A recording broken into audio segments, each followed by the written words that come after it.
Alhamdulillah, malam 21 Ramadan daripada kota Madinah Munawwarah, kota tercinta Nabi sallallahu alaihi wasallam.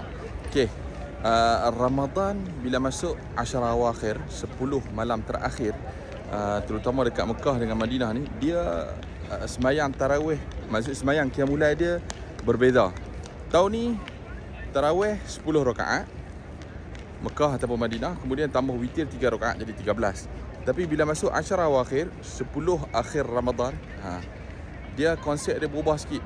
Dia jadi 10 tarawih, habis dalam pukul 10 plus minus, dia rehat sampai pukul 12.30. Lepas tu 10 rakaat tahajud dan sambung dengan witir, jadi 23 rakaat qiyamul lail. Jadi malam ni masuk malam 21, dan mulalah akan mula tahajud malam ni.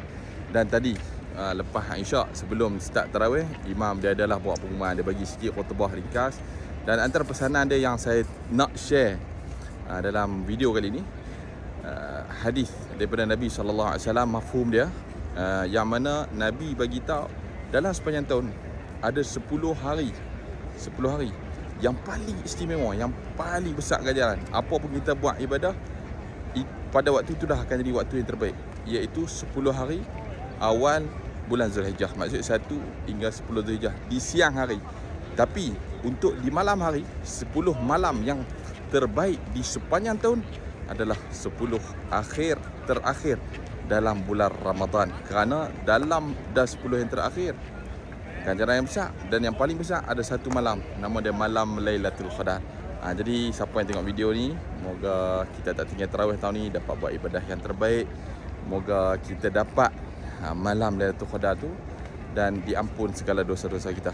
Dan doa yang paling bagus ketika mana di bulan Ramadan ataupun di malam Lailatul Qadar, yang mana hadis daripada Aisyah radhiyallahu anha, Nabi pernah ajarkan kepada beliau,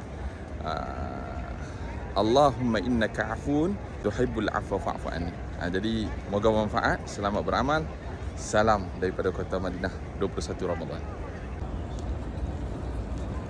Solat sunat tahajud sebanyak 10 rakaat, insya-Allah.